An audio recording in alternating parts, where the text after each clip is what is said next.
Hi, it's Michelle. And Sabrina. And today we're here to talk about a tool with 1,000 uses. 1,000 uses. Probably more than 1,000. Can you guess what it is? A screwdriver. Duh!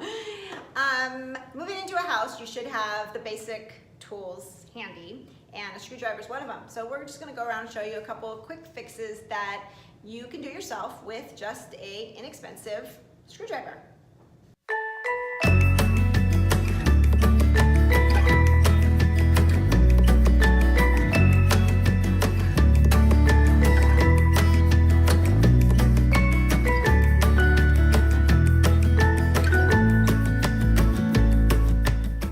So as you can see, it's always great to keep a toolbox handy with a screwdriver, a hammer, and all the basic necessities.